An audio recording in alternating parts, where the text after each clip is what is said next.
अस्सलामुअलैकुम दोस्तों, हिस्ट्री में बहुत से हुक्मरान आए और गए। कुछ लोगों ने किंगडम्स बनाई, कुछ ने जंगें जीती, लेकिन चंद ऐसे भी गुजरे हैं जिन्होंने पूरी दुनिया को ही बदल दिया।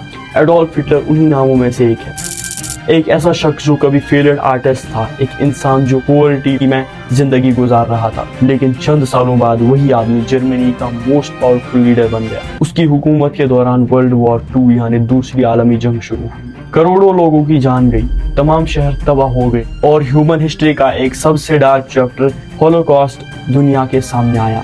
लेकिन सवाल ये है, आखिर एक आम इंसान एब्सोल्यूट पावर तक कैसे पहुंचा, और क्या आज के मॉडर्न वर्ल्ड में ऐसा दोबारा हो सकता है? इस कहानी में ना मैं कोई ग्लोरीफाई करूंगा और ना ही हेट्रेड पैगाम दूंगा। ये सिर्फ हिस्ट्री की कहानी है और इस कहानी का नाम है हिटलर द डिक्टेटर। आइए इसकी कहानी जानते हैं आज के इस वीडियो में। एडोल्फ हिटलर 20 अप्रैल 1889 को ऑस्ट्रिया के एक छोटे से टाउन में ब्राउनau am Inn में पैदा हुआ। उसके वालिद एलोइस हिटलर सरकारी मुलाजिम थे, जबकि उसकी वालिदा क्लारा हिटलर एक केयरिंग मदर के तौर पर जानी जाती थी। चाइल्डहुड के दौरान हिटलर कोई ब्राइट स्टूडेंट नहीं था। उसकी दिलचस्पी आर्ट और पेंटिंग में ज्यादा थी।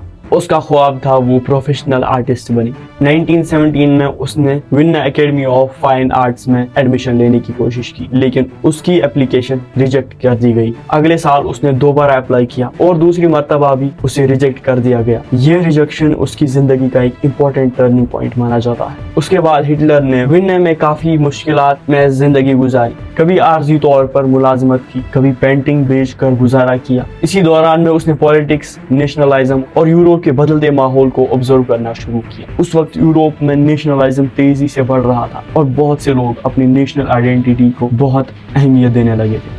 1914 में वर्ल्ड वॉर फर्स्ट शुरू हुई। हिटलर जर्मनी चला गया और जर्मन आर्मी में वॉलंटियर के तौर पर ज्वाइन किया। जंग के मैदान पर उसने एजेंट तौर पर काम किया। जंग के दौरान उसको बहादुरी के लिए आयरन क्रॉस अवार्ड भी मिला। हिटलर के लिए ये सिर्फ जंग मिलिट्री सर्विस नहीं थी, बल्कि उसने जर्मनी के लिए इंतहाई वफादारी जाहिर की। लेकिन 1918 में जर्मनी जंग हार गई और यहाँ से यूरोप का पॉलिटिकल मैप धीरे धीरे बदल गया। ट्रीटी ऑफ वर्साइलीज के जरिए जर्मनी पर भारी इकोनॉमिक पेनल्टीज लगाई गई, टेरिटरीज लूज हुई, मिलिट्री रिस्ट्रिक्शन इम्पोज की गई और बहुत से जर्मन ने इस ट्रीटी ह्यूमिलाइजेशन के तौर पर देखा। इकोनॉमिक क्राइसिस, अनएम्प्लॉयमेंट और पब्लिक फ्रस्ट्रेशन तेजी से बढ़ने लगी। इसी एटमॉस्फेयर ने मुस्तकबिल के पॉलिटिकल एक्सट्रीमिज्म के लिए मैदान तैयार किया और इसी बैकग्राउंड में एडोल्फ हिटलर का अगला चैप्टर, एक फेलियर आर्टिस्ट, एक फॉर्मल सोल्जर और जल्द ही एक उभरता पॉलिटिकल फिगर।